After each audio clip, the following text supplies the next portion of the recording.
अस्सलाम वालेकुम नाज़रीन, प्रोग्राम खबर से खबर विद नादिया मिर्ज़ा में खुश आमदी। नाज़रीन, सियासी मसले मसाइल अपनी जगह हैं। एक सियासी हुकूमत का दौर ख़त्म हुआ या उसका दौर 3.5 सालों के ख़त्म हुआ, दूसरी फिर इत्तेहादी हुकूमत आई और उसने 16 माह मुकम्मल किए। इस वक्त एक निगरां सेटअप है। सवाल यह है कि आज जो अवाम शदीद परेशानी से दो चार है, जो बिलों का जो बिजली के बिलों का जो बोझ है जो कि उठाने से मुकम्मल तौर पर कासिर है, शहर शहर कस्बा कस्बा एहतजाज हो रहा है, लोग ख़ुदकुशियाँ भी करने की इत्तलात हैं, लोग शदीद परेशान हैं, बिल जला भी रहे हैं और कहीं ना कहीं सिविल नाफरमानी की तहरीक भी चलने की बात हो रही है कि हम उसको पे नहीं करेंगे और ये सारी चीज़ें हो रही हैं। ऑल दो कि किसी भी सतह पर इनकरेज नहीं किया जा सकता। बिल जला देने से, बिल ना पे करने से मसाइल हल नहीं होते, लेकिन एक एहतजाज है जो कि पुरअमन अगर एहतजाज है तो वो अपनी जगह उनका वो बुनियादी हक है। सवाल यह है कि ये जिम्मेदारी जो है वो डाली किस पर जाए। मेरे हाथ में ये एक इलेक्ट्रिक सप्लाई कंपनी का ये बिल है और घर में चलता है एक पंखा और एक लाइट, ना घर में फ्रिज है। मुझे बताया गया, हमारी एक कॉलीग है, उनके घर में फ्रिज नहीं, उनके घर में एयर कंडीशन नहीं, और जो एक हिस्ट्री है वो 100 यूनिट, 150 यूनिट, मैक्सिमम 200 यूनिट। इस दफ़ा जो बिल आया वो 417 यूनिट का और एक छोटे से फ्लैट का 21,000 को, यानी तकरीबन 22,000 का ये बिल आया।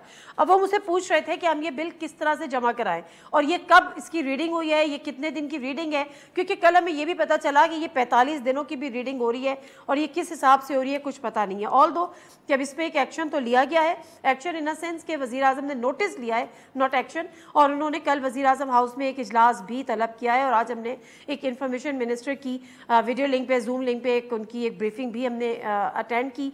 लेकिन ये सारी वो बातें हैं जो कागज़ों का पेट भरने के लिए दुरुस्त हैं। सवाल यह है कि इसकी जिम्मेदारी कौन लेगा। बहुत सारी ऐसी चीज़ें, इसी तरह से कोई जिम्मेदारी लेने को तैयार नहीं है।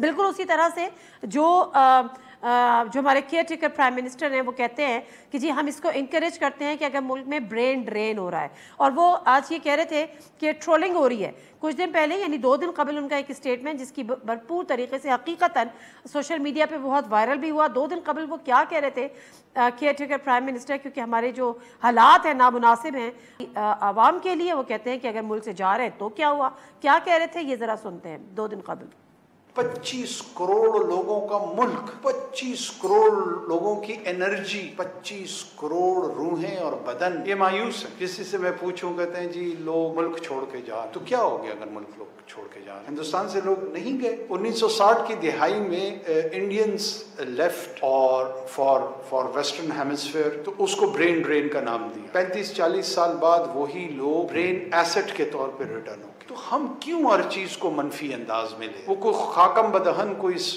दुनिया से फना होने तो नहीं चाह रहे। अच्छा, यहाँ पर इंडिया की एग्जाम्पल दी गई और इंडिया के हवाले से ये भी कहा गया कि जी 1960 में जो लोग गए थे वो 30-40 साल बाद वापस आ गए और एक एसेट के तौर पे वापस आ गए।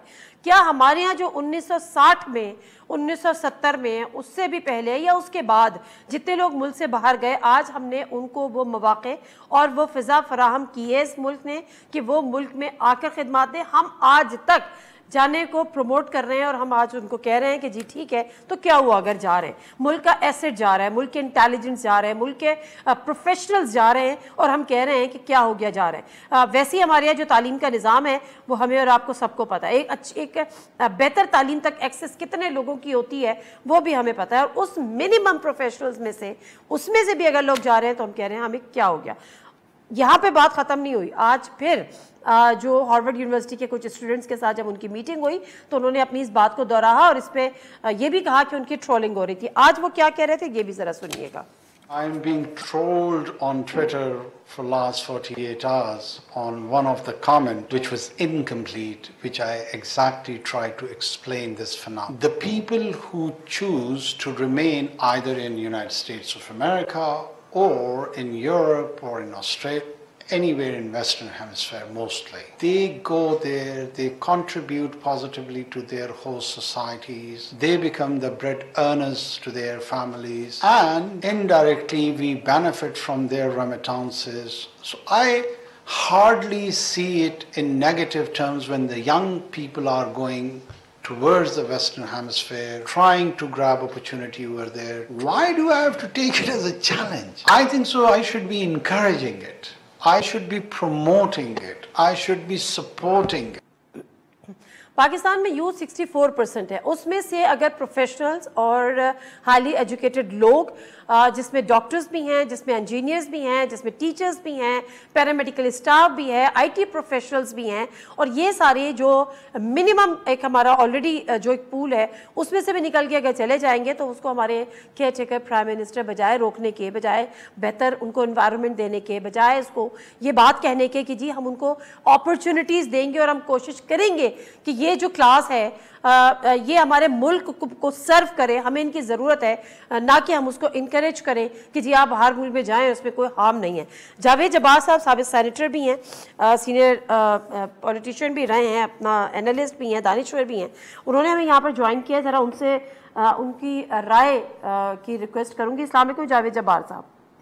जी वालेकुम सलाम। जावेद जब्बार साहब, क्या फरमाएंगे कि अगर हमारी जो यूथ है 64% यूथ है और हमारे मुल्क का इन्हिसार, मुस्तकबिल का इन्हिसार इसी यूथ पर है, हर मुल्क का होता है, और हमारे यहाँ तो माशाल्लाह वैसे ही आपको पता है कि जो तालीमी निज़ाम है, कितने लोगों की एक्सेस जो है वो हाई एजुकेशन की तरफ होती है, फिर उनमें से एक लिमिटेड पूल में से अगर फिर प्रोफेशनल्स जो हैं वो ब्रेन ड्रेन हो जाए तो ये नुकसान है मुल्क के लिए सर, या ये मुल्क के लिए नुकसान नहीं है? जी नहीं, देखिए इसका एक तरफा जवाब नहीं अर्ज कर सकता। इसके दो पहलू हैं। एक, ये बिल्कुल एक तयशुदा बात है कि ये दौलत जो पाकिस्तान ने पैदा की वो हमें छोड़कर जाना हमारे लिए एक सानेहा है, इसका कोई इनकार नहीं।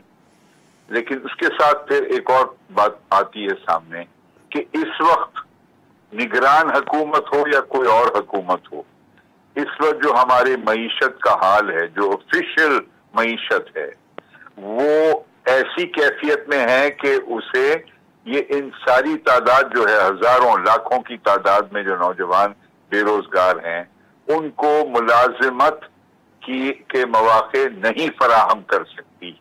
ये तयशुदा बात है, क्योंकि मईशत की पैदावार और हालात जो हैं गैर यकीनी के, क्योंकि इंतखाबात को इस तरह के गैर यकीन मरहले में फेंक दिया गया है कि एक मुकम्मल तौर पर एक गैर यकीनी की कैफियत है, तो वो फराहम नहीं कर सकते। लिहाजा मजबूरन ये नौजवान या गैर नौजवान जा रहे हैं। उसके साथ साथ दूसरी बात आती है कि ये मखसूस नहीं है पाकिस्तान के लिए। हिजरत करना, दूसरे मुल्क में ढूंढना बेहतर मौके, ये इंसान की तारीख में हमेशा एक हिस्सा रहा है। हिजरत कर कर जाना, मुंतकिल होना, एक नए मुस्तकबिल के लिए ढूंढ, ये एक इंसानी कैफियत का एक बुनियादी हिस्सा है, उसको आप रोक नहीं सकते। और फिर ये एक बुनियादी हकूक का भी सवाल है। किसी फर्द को जबरदस्ती आप रोक नहीं सकते कि जी आप मुल्क छोड़कर बेहतरी के लिए कहीं जा नहीं सकते। बिल्कुल सही। तो ये एक तजाद है।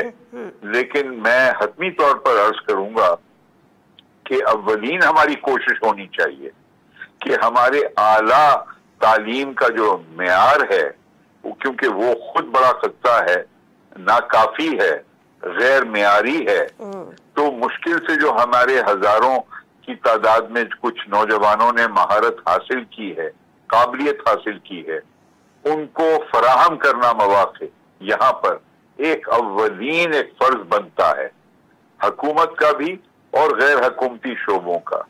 और ये याद रहे बीबी कि देखिए ऑफिशियल इकोनॉमी में तो गुंजाइश नहीं नजर आती इस वक्त मौके पैदा करने की, लेकिन पाकिस्तान की एक और इकोनॉमी है, एक और मईशत है जिसके बारे में आम फहम लोग शायद इल्म नहीं रखते। उसका नाम है गिग इकोनॉमी।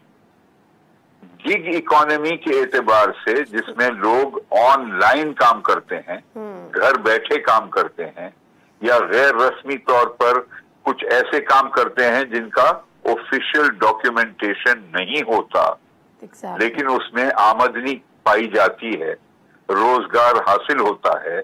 उस एतबार से पाकिस्तान की गिग मईशत इस वक्त बैनुल अक़वामी सर्वे के मुताबिक दुनिया के सबसे बेहतर 5 मईशतों में शामिल है।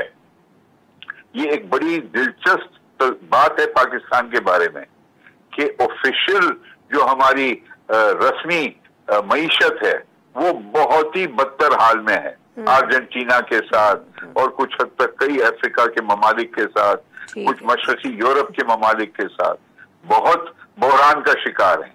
लेकिन गिग इकोनॉमी में जहां लोग मोटरसाइकिल पे बैठकर बाइकिया के जरिए कुछ चीज डिलीवर कर देते हैं, कोई लोग टिकटॉक के जरिए पैसा कमा रहे हैं, यूट्यूब पे कमा रहे हैं, और कई और गैर रस्मी तौर पर जो दफ्तर नहीं जाते, सुबह 9 बजे और 5 बजे तक काम खत्म कर वापस घर आते हैं।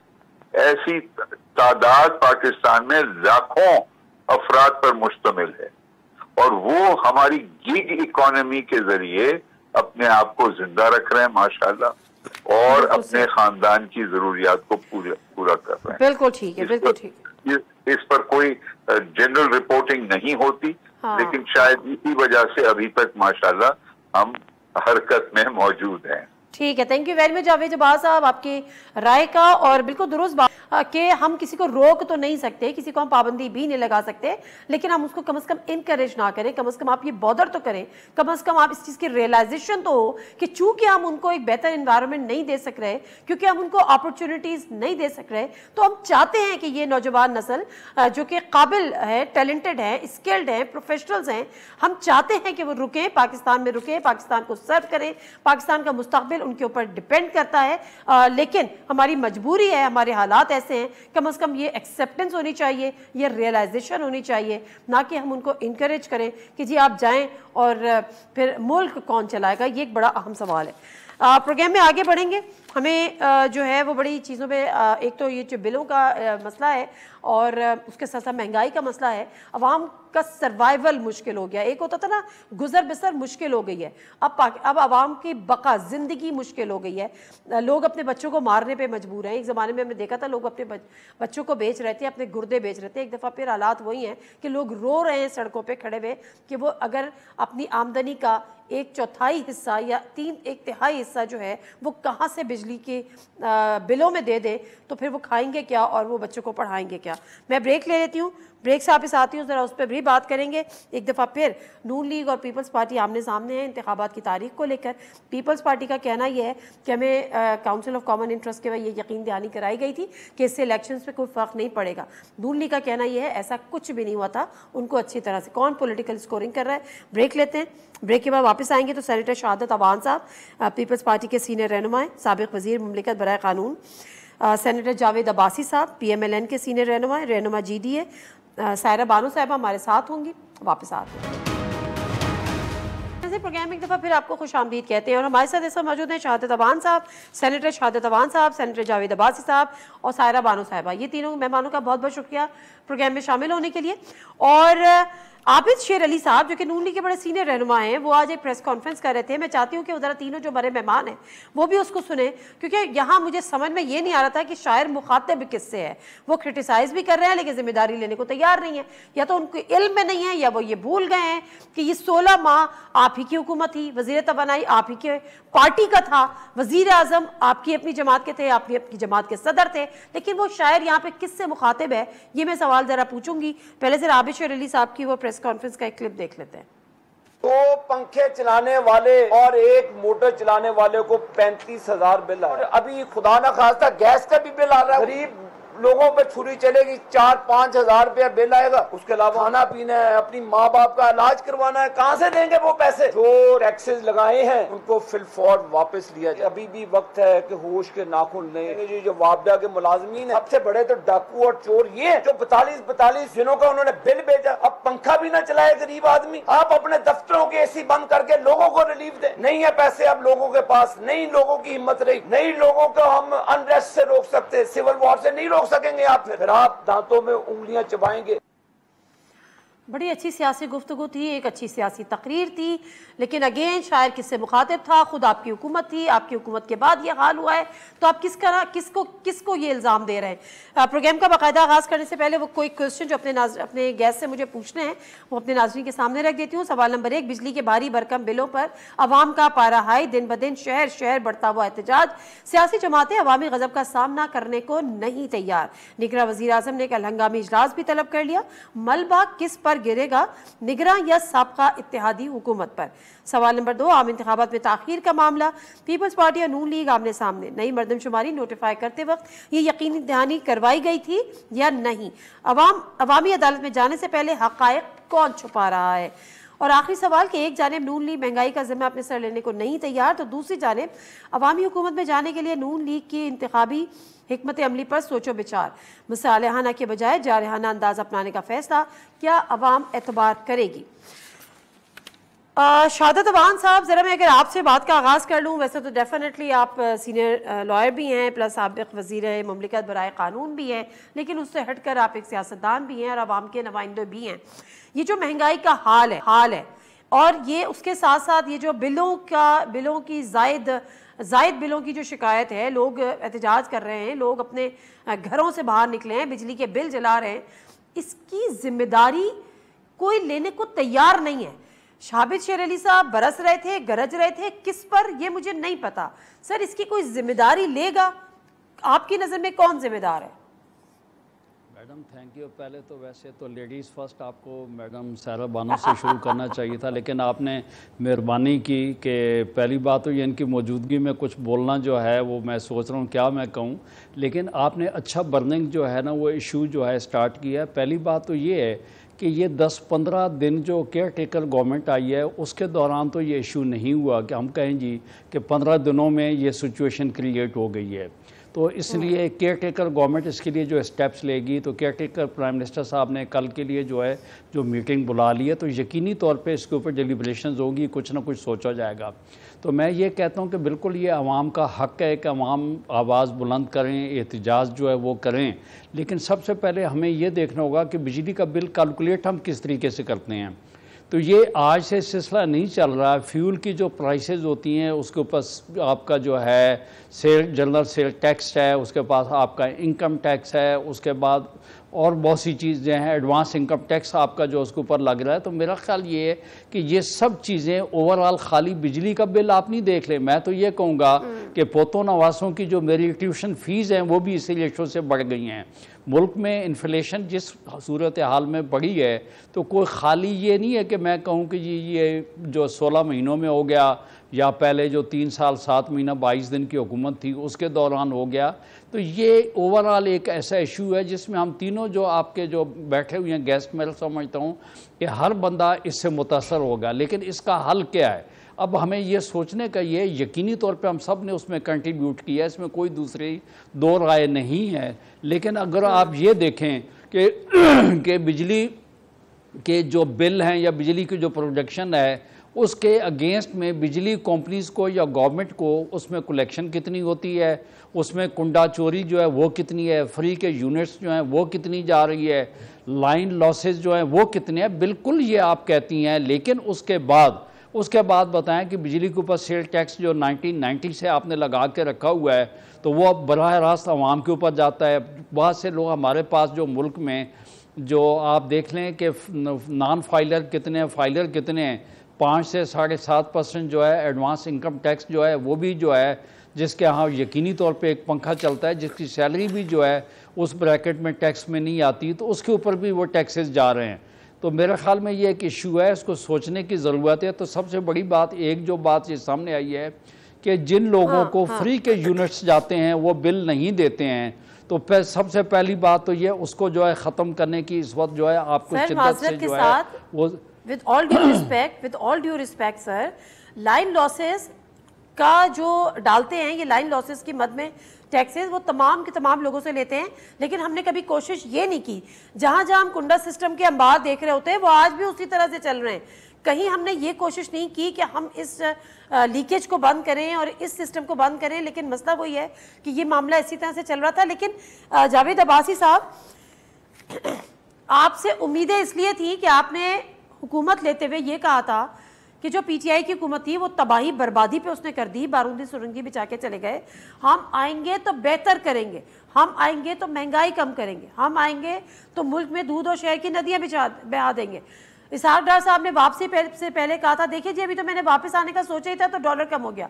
वो आए तो डॉलर कम किया, डॉलर रुका ही नहीं, उड़ान भरता ही चला गया। सर जिम्मेदारी महसूस करेंगे? अवाम के पास कैसे जाएंगे? अवाम के आगे जवाबदेह हैं? आबिद शेर अली साहब प्रेस कॉन्फ्रेंस कर रहे थे, किससे मुखातिब थे मुझे नहीं पता। जी बहुत शुक्रिया आप। इसमें तो दूसरी कोई राय नहीं है कि जिम्मेदारी तमाम हुकूमतें जो पिछली रही हैं उन्हें किसी न किसी तौर पर सब्दा लेनी भी है और लेनी पड़ेगी भी। और इसमें भी शक नहीं है कि आपको पाकिस्तान की मजमूई सूरत हाल को भी अपने सामने नजर में रखकर इनके जवाब भी देने होंगे और इनके सवाल भी लेने होंगे। मसला ये जरूर है कि इस वक्त हर तरफ बहुत ज्यादा महंगाई है, बहुत ज्यादा बिजली के बिल हैं और जो आम आदमी है पाकिस्तान का शहरी वो मेरा ख्याल है कि अब इस पोजीशन में नहीं रहा कि उसके ऊपर इतना बड़ा बोझ डाला जाए, क्योंकि उसकी इनकम जो है वो उसी तरह रुकी हुई है, बिजनेस उस तरह हो नहीं रहे। और अगर बहुत अच्छे बिजनेस भी शायद होते तो फिर भी इतने बड़े बिल भी अदा करने बहुत मुश्किल हो गए हैं, इतनी बड़ी महंगाई। और ये सबको इस बात का एहसास है और हम बदकिस्मती से पिछले कई सालों से आप देखते हैं कि पाकिस्तान के अंदर इकानमी के ऊपर वो तवज्जो नहीं दे सकती और पूरी तरह फोकस होकर काम नहीं किया जा सका जितना करना चाहिए था। क्योंकि हमारे यहाँ सियासी अदम इस्तेकाम रहा है, एक दूसरे को गिराने में और एक दूसरे को नीचा दिखाने के लिए सबने अपना अपना रोल तो जरूर प्ले किया है, लेकिन कोई ऐसा माहौल हम क्रिएट नहीं कर सके कि आपस में बैठकर किसी एक इशू पर काश हम सारे इकट्ठे हो जाते। अगर कुछ सियासी मामला में तो शायद हम इकट्ठे न होने की सूरत में ये नुकसान बहुत होता है, लेकिन अगर इकानमी के ऊपर भी हम कुछ चार्टर बैठ के कर लेते और कह सकते हैं कि नहीं हम सारे आप बैठते हैं और इस मुल्क में कोई इस्तेकाम लाते हैं ताकि सर मसला ये है, ला सके। आप दुरुस्त फरमा रहे हैं सर जावेद अब्बासी साहब, आप दुरुस्त फरमा रहे हैं, लेकिन सवाल ये है कि पॉलिटिकल गेन्स, पर्सनल गेन्स, जिसको जो हासिल करना था एलीट को उसने कर लिया, अवाम का क्या कसूर है? सायरा बानो साहिबा, अवाम का क्या कसूर है? आप अवाम में जब जाते हैं तो अवाम अब आपसे सवाल पूछते होंगे। पूरा जवाब सुन लेती तो फिर तो शायद एक्सप्लेन हो जाता। सर मैं दोबारा आ जाऊँ अगर आप इजाजत दें प्लीज, मैं दोबारा आ जाऊँ क्योंकि फिर एक ब्रेक की तरफ जाना है। यही सवाल आपने पूछना था, वो नया सवाल तो मैं पूछती ना सर। नहीं अगर आप इजाजत दें ताकि मैं उनका भी मौक़िफ़ ले लूँ, फिर ब्रेक ले लूँगी, फिर मैं वापस आऊँगी। एक छोटा सा क्लिप है, ज़रा देखिएगा कि सच शहर एहतजाज हो रहा है। सायरा बानो साहिबा आपसे शुरू करती हूँ, चला। और सबसे ख़तरनाक बात यह है कि यहाँ पे कोई पॉलिटिकल पार्टी नहीं है जो इनको लीड कर रही है, यहाँ पे कोई लीडर नहीं है, ये अवाम जो है वो खुद सड़कों पर है। और ये एक बहुत बड़ी जो है वो तहरीक चल सकती है अगर इसको रोका ना गया या खातिर ख्वान को रिलीफ नहीं दिया गया। सायरा बानो साहिबा, आप अवाम में जाती भी हैं और अब पीपल्स पार्टी हो या PMLN हो या दीगर सियासी जमातें हो, कह रहे हैं आज ही है तो सही इशू, लेकिन ये क्या करें अब? देखिए ये इस तरह तो जान नहीं छूट सकती ना कि हम अपनी गलतियां मान लें कि जी हमसे ये गलती हुई, हमने ये नहीं किया, हमें ये नहीं किया, हमें ये करना चाहिए था, हमें वो करना चाहिए था। आपका काम सियासतदान, अवामी नुमाइंदे, आपका काम है कि अगर आप उस मनसब पे बैठे हैं, आप कुर्सी पे बैठे तो आपने अवाम की दाद रस्सी करनी है।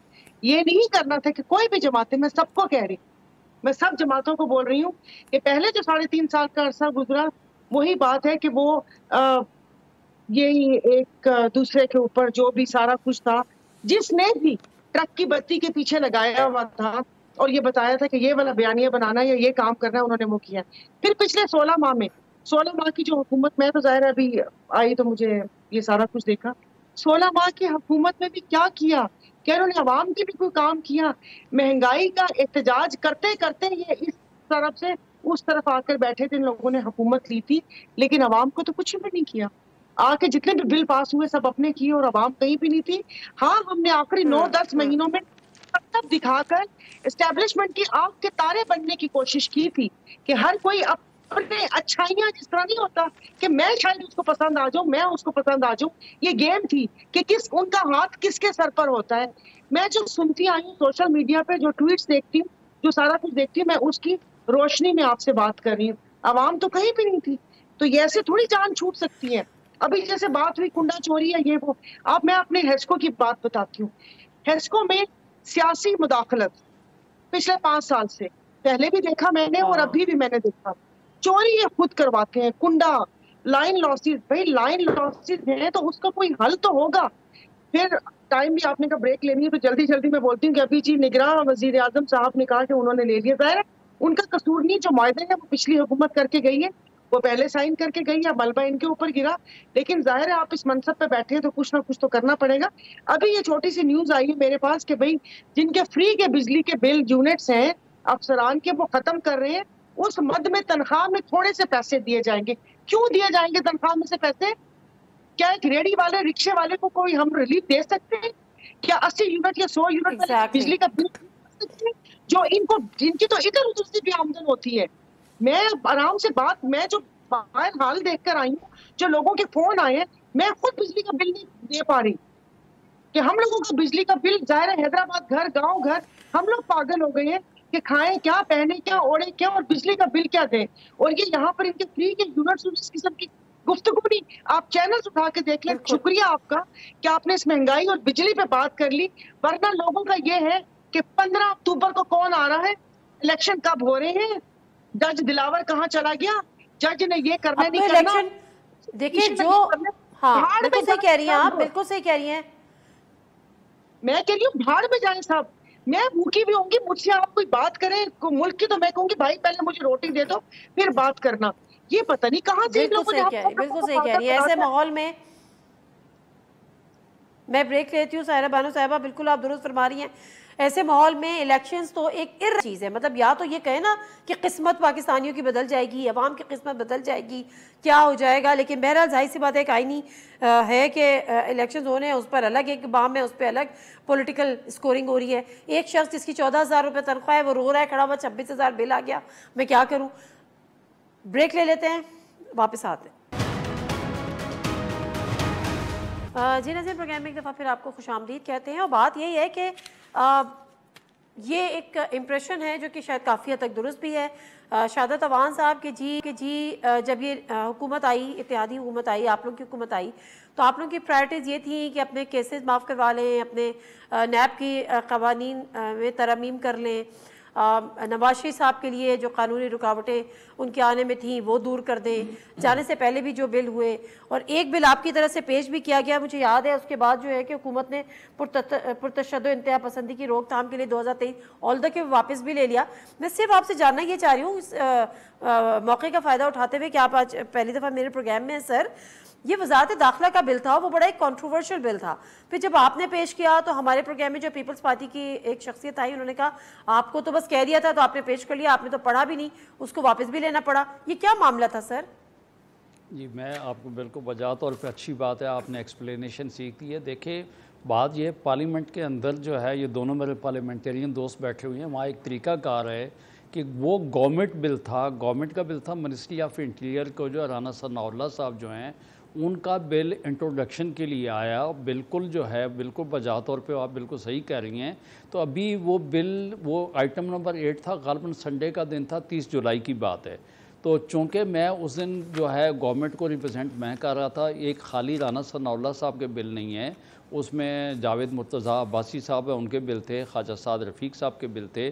तो वो मेरे अलावा अगर और भी कोई गवर्नमेंट का कोई आदमी होता है इंट्रोडक्शन के लिए, कोई चीज़ इंट्रोड्यूस कराने के लिए, कोई भी आदमी जो है उसको हाउस के साथ ले कर देता है ताकि वो बिल जो है डिस्कशन पे जाए, स्टैंडिंग कमेटी में जाए, और उसके जाने के बाद उसकी कमेटी की रिपोर्ट जो है वो सामने आए और ये सारी सिलसिला होता है। जिस तरीके से, चूँकि मैं उससे पहले बिल पेश कर रहा था, आइटम नंबर 8 जैसे ही टेकअप हुआ तो मेरे पार्लियामेंटेरियन दोस्त खड़े हो गए और उन्होंने शोर शुरू कर दिया। तो वो उस दिन टेबल के ऊपर वो बिल ले हुआ था। तो चूँकि मैंने कहा मिनिस्ट्री ऑफ लॉ का वो बिल नहीं था, इंटीरियर का बिल था, मैंने तो उस बिल को उस वक्त देखा जिस वक्त सारे दोस्त खड़े हुए, अच्छा बल्कि किस्म का बिल था। तो मैंने चेयरमैन साहब को ये कहा कि आप हाउस की जो है सेंस ले लें, इन दोस्तों को उसके ऊपर 7 लोग बोले और उसके बाद मैं समझ गया कि ये इस किस्म की सीरियस किस्म की बात है, तो चेयरमैन साहब को रिक्वेस्ट की कि इसको आप डेफर कर दें। तो वो बिल इंट्रोडक्शन पे भी नहीं गया, वो बिल डेफर हो गया। उसके बाद मैंने एक लफ्ज़ सुन लीजिएगा, तो उसके बाद मैंने अपने फेडरल मिनिस्टर साहब से बात की कि ये इसी तरीके से ये बिल सामने आया है, तो इसके लिए आप राना सनाउल्लाह साहब को कहें कि इंट्रोडक्शन के लिए खुद आएँ। तो आज़म नज़ीर तारड़ साहब ने उनके साथ बात की, तो उन्होंने कहा भाई बात ये लास्ट डेज थे, ये बिल जितने पड़े हुए थे बग़ैर पढ़े मैंने इसको साइन करके इसको मैंने भेज दिया है, इस बिल को आप वापस ले लें। और ये पोजीशन फेडरल मिनिस्टर ला ने पार्लियामेंट के अंदर जो है बाकायदा बताते हुए कि ये गलती से मिनिस्ट्री ऑफ इंटीरियर ने बिल इंट्रोड्यूस करवा दिया, लिहाजा वो मिनिस्ट्री ने उस बिल को वापस ले लिया, और लिहाजा वो ना ही वो बिल जो है लॉ मिनिस्ट्री का या मेरा या नून का ड्राफ्ट किया हुआ था। ये तो बड़ी अजीब सी बात है, मतलब सीरियसनेस नहीं नजर आ रही ना इसमें हमें कि उन्होंने साइन किया बगैर। नहीं, मैडम मैं आपको ये गुजारिश करूं, अगर मैं जनरल मैं आपको एक बात करूं, देखें जहां काम होता है वहाँ कुछ चीज़ हो जाती है, और अगर ये बिल अगर मैं समझता हूं कि पास होता, अगर ये सेनेट स्टैंडिंग कमेटी में जाता या ये विड्रा ना होता तो मेरा ख्याल में होती। इसके अंदर कैटेगोरिकली जो है ना आज़म नज़ीर तारड़ साहब ने जो राना सनाउल्लाह साहब की प्ली थी, जो उनका स्टेटमेंट था, वो हाउस के अंदर पढ़ के सुनाया कि वो चूँकि वर्कलोड ज़्यादा था और उन्होंने साइन करके भेज दिया, तो वो बिल्कुल जो है समझ लें कि कहीं पे भी नहीं गया। जी ठीक है। अच्छा जावेद अब्बासी साहब, एक और मामला चल पड़ा है, वो मामला ये है कि आप लोग तो मेंटली इस चीज़ के लिए प्रिपेयर हैं और प्रिपेयर थे कि इलेक्शन जो है वो 90 दिन से आगे चला जाए, क्योंकि मियाँ साहब की शायद वापसी आपसे कभी चक्कर था, वो आपको कंफर्म ही नहीं हो रहा था कि कब जो है वो ज़ीरो रिस्क होगा, तो कब मियाँ साहब वापस आएंगे। अब पीपल्स पार्टी का कहना यह है कि जी जब काउंसिल ऑफ कॉमन इंटरेस्ट का इजलास हुआ था तो उनको यकीन दहानी कराई थी कि ये इलेक्शन जो है इससे 90 दिन से आगे नहीं जाएंगे, और अब नून लीग कहती आगे जाएंगे और इलेक्शन जो है वो 90 दिन में ही हो। तो क्या ये यकीन दहानी किसी सतह पे पीपल्स पार्टी को कराई गई थी? देखिए जी, मैं किसी ऐसी यकीनदहानी से वाकिफ नहीं हूँ, ना मेरे नॉलेज में थी ये, तो अगर मैं उसको मेंबर भी नहीं हूँ सीआई का, तो मैं नहीं समझता कि किसी ने कराई होगी। अगर कराई भी है तो किस तरह करवा सकता था? तो जो वहाँ बैठे हुए थे पीपल्स पार्टी के लोग थे या हमारी जमात के लोग थे, वो इस बात से वाकिफ थे और उन्हें पढ़ा होगा और उन्हें पढ़ के जाना चाहिए था। जो उनको पता था कि अगर ये कॉन्स्टिट्यूशनल प्रोविजन है कि अगर जब भी सेंसस की रिपोर्ट को आप फेडरल गवर्नमेंट नोटिफाई कराएगी, उसके बाद डिलिमिटेशन का प्रोसेस शुरू होगा। तो ये तो सबको पहले पता था। ये अगर कोई आज कह रहा है कि नहीं मुझे किसी ने यकीनदहानी कराई भी थी, तो क्या कहता है? जो आइन के खिलाफ वर्जी वो करता है कि अगर उन्होंने यकीनदहानी कराई थी। ये रिपोर्ट बिल्कुल हुकूमत के जाने के कुछ ही दिन पहले नोटिफाई हुई है। अगर तो किसी को ऑब्जेक्शन था तो स्टेज पर करना चाहिए था। मैं जाती तौर पर खुद भी समझता हूँ कि इस स्टेज पे इसको नोटिफाई करने का कोई फायदा नहीं हुआ, बल्कि आपने एक रास्ता दिया है, हमारी जमात ने भी और पीपल्स पार्टी ने भी, कि आपने कहा है कि ठीक है आप डिलिमिटेशन का प्रोसेस शुरू करा दें ताकि इलेक्शन डिले हो जाए। ये वो वक्त है कि सबको खड़ा हो जाकर कहना चाहिएगा या 6 महीने पहले इसे नोटिफाई करते जो उस वक्त सेंसस की रिपोर्ट के सामने आई थी, ताकि आज तक ये प्रोसेस मुकम्मल हो जाता डिलिमिटेशन का, या फिर जाने से पहले ऐसा ना करते। तो मेरा ख्याल है ये जिम्मेदारी तो खुले तौर पर इस हुकूमत को, सबको जो हुकूमत में शामिल थे उनको लेना चाहिए कि हमने नोटिफाई किया था, हमें पता था कि अगर हम नोटिफाई करेंगे तो इलेक्शन डिले होंगे, और कब तक डिले होंगे फिर इसके ऊपर तो आप डिलिमिटेशन का प्रोसेस है, 6 महीने लगते हैं, 4 महीने लगते हैं। अब ये इलेक्शन कमीशन भी फैसला कर सकता है, लेकिन ये सबको पता होना चाहिए था, ये सबकी जिम्मेदारी थी और इसकी जिम्मेदारी से कोई भाग नहीं सकता। बिल्कुल सही। सायरा बानो साहिबा, अब जो पीपल्स पार्टी का कल सेंट्रल एग्जीक्यूटिव कमेटी का इजलास हुआ, उन्होंने कहा जी हमें तो ये कहा गया था, जो सीएम साबिक सीएम सिंध थे वो भी ये बैठे हुए कह रहे थे। आपको क्या लगता है अब ये क्या खाली सियासी बातें हो रही हैं, ये सियासी बयानियां बनाया जा रहा है, या जिस तरह से जावेद अब्बासी साहब कह रहे हैं ऐसा हो नहीं सकता? तो हम सबको बेवकूफ बनाया जा रहा है कि मैं अब्बासी साहब की बात को सेकंड करती हूँ कि जब हर फैसले में, हर वोट में, हर बिल में साथ थे, जिस वक्त ये सब चेंज हो रहा था, मैं भूल जाती हूँ 46, 48 कि सदर से इख्तियारात लेके इलेक्शन कमीशन को दिए जा रहे थे, क्या उस वक्त इनको समझ नहीं आई कि सदर से इख्तियारात लेके उनको क्यों दिए जा रहे? 2 दिन पहले असेंबली डिसॉल्व हुई, उस वक्त भी समझ नहीं आई।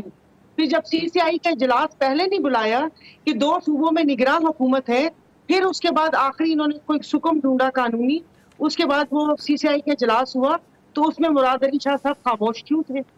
आप मीडिया वालों ने भी बहुत शोर मचाया था कि उनको खामोश नहीं रहना चाहिए था इस चीज पे। उस चीज पे खामोश होके वो सीसीआई के इजलास होके इस चीज के ऊपर इनका वो क्या कहते हैं सब वन पेज पर थे। और उसके बाद ये र्यूमर्स हैं कि 15 फरवरी को होंगे इलेक्शन, और ये बरमला बहुत लोगों ने इजहार किया। ये राजा रियाज साहब ने भी आके बताया कि उन्होंने कहा था कि मैं इन्फॉर्मेशन देता हूँ कि 15 फरवरी को, और मैंने भी 15 फरवरी सुना। तो अब इसमें ऐसी कौन सी बात आ गई?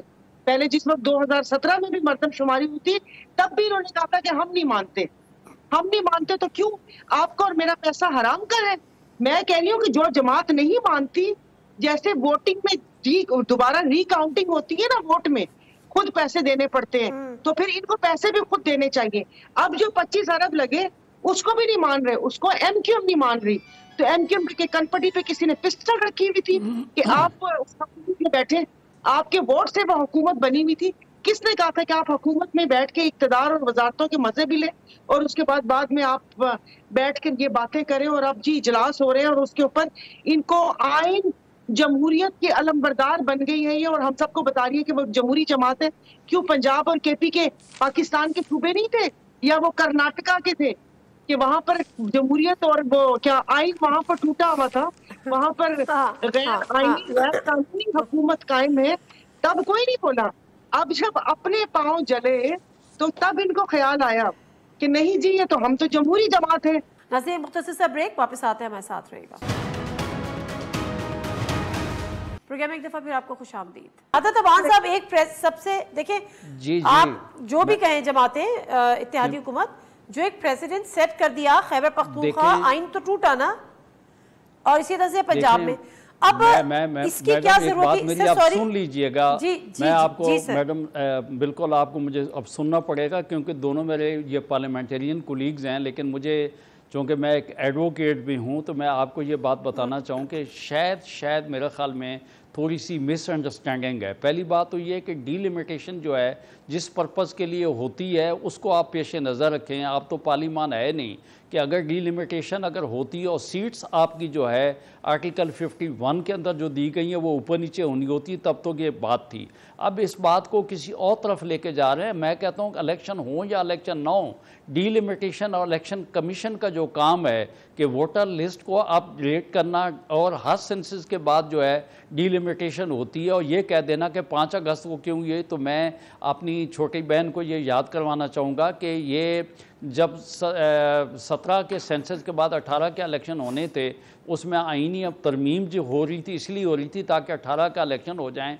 और उसके बाद जो है 12 अप्रैल 2021 को जब इनकी इत्तेहादी हुकूमत थी, उस वक्त जो CCI की जो मीटिंग थी उसमें यह कहा गया था कि डिजिटल सेंसस हो, लेकिन इत्तेफाक है कि उस वक्त की हुकूमत ने कहा कि हमारे मुआशी हालात इतने बेहतर नहीं हैं। फिर उसके बाद जो है दोबारा जो है मार्च जो है 22 के अंदर जो मीटिंग CCI की होती है, उस वक्त कहा जाता है कि 18 महीने के अंदर अंदर ये हल्का बंदियाँ जो हैं ये हो जाएंगी। लेकिन जब ये दोबारा 10 अप्रैल के बाद गवर्नमेंट आई, उसने ये सिस्टम शुरू किया। अप्रैल के महीने में ड्राफ्ट जो है वो तैयार हो गया और सब्सिक्वेंटली मई के महीने में इलेक्शन कमीशन जो है उसको ये खाका दे दिया। अब मैं ये कहता हूँ जी इस पर काम हो या इस पर काम ना हो, तो ये दोनों, बल्कि आप खुद मेहरबानी कीजिएगा, आप गूगल कीजिएगा कि पूरा आईने पाकिस्तान में कहाँ पे लिखा हुआ है कि जनाब इलेक्शन से पहले हल्का बंदियाँ नहीं होंगी तो इलेक्शन जो है वो लेट हो जाएगा।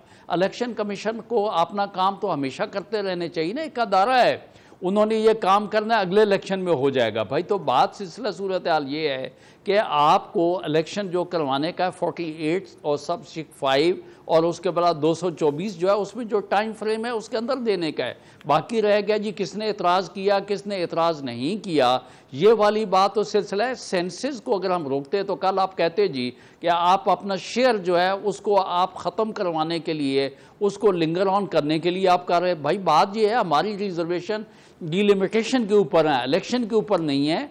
तो इसलिए खुदा के वास्ते वो वाली बात करें जो क्या हमारी बहुत जो यूनानिमस जो हमारी एक किताब जो है वो मंजर आम में ग्रीन बुक आई हुई है, उसको देखें, उसको पढ़ें, उसके बाद जो है ये आप किसी और तरफ तवज्जो लेके जाए। नून में एक लफ्ज़ सुनिएगा मैडम, बात यह है कि जो PDM की गवर्नमेंट थी हम में कोई इख्तिलाफात किसी चीज़ के ऊपर नहीं है। सिर्फ बात यह है कि जो मिसअंडरस्टैंडिंग वो ये है, जो इलेक्शन कमीशन ने प्रेसिडेंट साहब के लेटर के जवाब में जो लिखा है, तो उन्होंने शायद इस चीज़ को ओवरलुक किया है कि प्रेसिडेंट साहब का जो इख्तियार आर्टिकल 58(2)B में था, जिसको आसिफ अली जरदारी साहब ने सरेंडर किया 18th अमेंडमेंट के बाद नहीं है, तो अब भाई असम्बली जो डिज़ाल्व होगी प्राइम मिनिस्टर की एडवाइस पे जो होगी, उसके लिए टाइम फ्रेम जो है उसमें अपॉइंट करना है प्रेसिडेंट ने।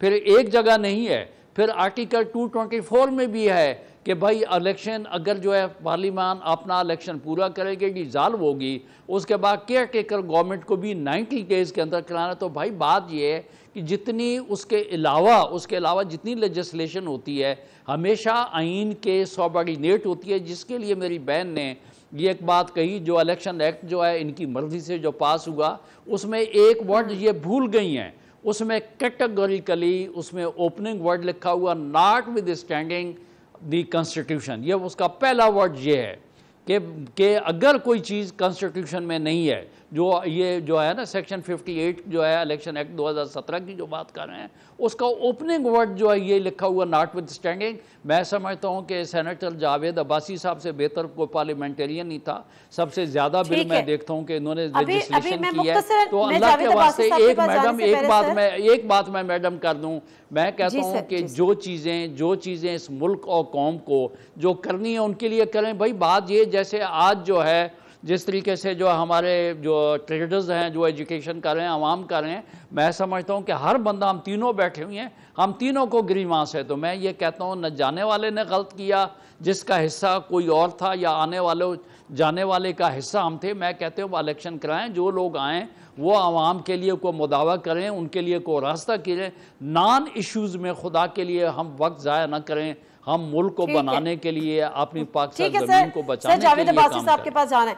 ठीक है जावेद अब्बासी साहब, क्या ये बात ठीक है कि चूंकि आपको मियाँ साहब की वापसी की हतमी तारीख नहीं पता थी और वो आएंगे, इलेक्शन का माहौल बनाएंगे, जारहाना इंतखाबी कैंपेन चलाने का भी PMLN सोचे बैठी है, तो इसलिए आपको वक्त दरकार था, आपने सदर से राइट लेने की कोशिश की कि ये इलेक्शन कमीशन करे। अब वो एक अलग इंटरप्रिटेशन है, मगर इसकी वजह क्या थी कि सदर से भी आप लोगों ने राइट लेके इलेक्शन कमीशन को देके कोशिश की?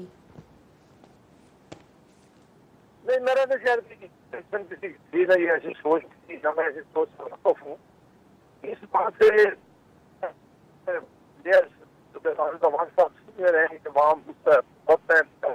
ज्यादा बेहतर बता सकते हैं।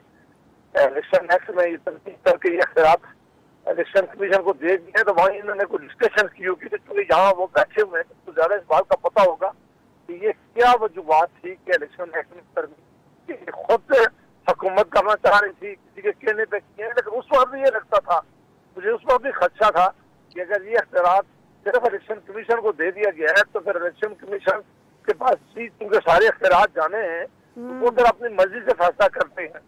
लेकिन इससे बढ़कर मुझे ये उस वक्त पूरा यकीन हो गया जब डीलिमिटेशन के लिए उन्होंने कहा कि सेंसस को नोटिफाई कुछ ही दिन से हुकूमत जा रही थी, उस वक्त मुझे जरूर मैं परेशान हुआ और मैंने जरूर इस बात को सोचा कि ये मेरा ख्याल है कहीं हमारे गले में आगे चलकर बहुत बड़ी हडीना बन जाए, क्योंकि ये लाजम देने जा रहे थे इलेक्शन कमीशन को।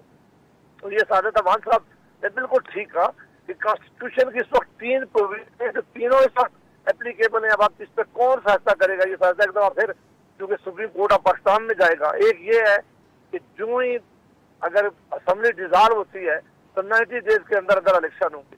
दूसरी यही प्रोविजन कि जब भी सेंसस की रिपोर्ट नोटिफाई होगी उसके बाद डीलिमिटेशन का प्रोसेस शुरू होगा। और तीसरा सारे लोग जानते हैं कि निगरान जो हुकूमतें आती हैं उनकी जो टाइम है वो कितने अरसे के लिए है वो भी मुतय्यन कर दिया गया है। ठीक है, सूरत हाल में तो मैं समझ ये मामला जो है तो फिर सुप्रीम कोर्ट जाएगा। नया बात दरमियान में बात कर लेती है तो फिर हमेशा पूरी बात एक मामला मुझे लग रहा है कि सुप्रीम कोर्ट में जाकर डिटरमिन होगा। लेकिन मैं ये जिम्मेदारी जरूर लेता हूँ हमारी ये और जो पीपल्स पार्टी के साथी थे कि अगर उस वक्त हमने सेंसस की जो रिपोर्ट है नोटिफाई की तो हमें अंदाजा हो जाना चाहिए था कि इलेक्शन जरूर डिले होंगे, इसके बगैर कोई चारा नहीं होगा। और वही अल्टीमेटली जो है इलेक्शन कमीशन ने किया। बिल्कुल दुरुस्त है सर, सॉरी मेरे पास टाइम कम है, माजरत इसलिए आपको इंटरवीन कर रही हूँ मैं। लास्ट कमेंट सायरा साहबा, वन लाइनर इनको सब पता था, आप भी ये बात कह रही हैं, तो फिर क्या वजह थी कि सदर से भी इख्तियारात लेके सिर्फ और सिर्फ इलेक्शन कमीशन को देने की कोशिश की कि वो डेट का अनाउंस ना करे? इस बिल की क्या जरूरत थी? वन लाइनर दीजिएगा सायरा साहिबा। क्या बात है, मैं तो खुद सोच रही थी, उनसे पूछूं कि ऐसी कौन सी मजबूरी थी? क्या वो आया कि इक्तदार में आना मजबूरी थी, या वही मैं कह रही हूँ कि आगे हमें गुड बुक्स में रहना था, वो मजबूरी थी? क्या आपकी बात मानी जा रही है? बाकी इलेक्शन तो नहीं होने के, जमात इस्लामी या फिर एमक्यूएम में से कोई भी सुप्रीम कोर्ट चली जाएगी, वो जाके स्टे ले लेगी और उसके बाद हम जमहूरियत का चूरन बेचेंगे। आगे क्या मजबूरी थी वो जमातें बता सकती हैं, जो काबीना में बैठी हुई थी और जो उन फैसलों में थी। मैं बता देता हूँ मजबूरी कैसे बताऊं? कुछ तो मजबूरियां रही होंगी, कोई बेवफा नहीं होता, यही पढ़ सकते हैं हम। थैंक यू वेरी मच शहादत अवान साहब, जावेद अब्बासी साहब, सायरा बानो साहब, आपका भी है कि बिल्कुल सही कह रही हैं, जमहूरियत का मंजन बेचेंगे, चूरन बेचेंगे। और सब इल्म थे, सब इस बात से बाखबर थे कि अगर ये कर दिया तो इलेक्शन टाइम पे नहीं होंगे। अब आप कुछ भी कहते रहे, अब आप इतनी बेवकूफ़ी नहीं है। नादिर से कोई इजाज़त दीजिए, अल्लाह हाफ़िज़।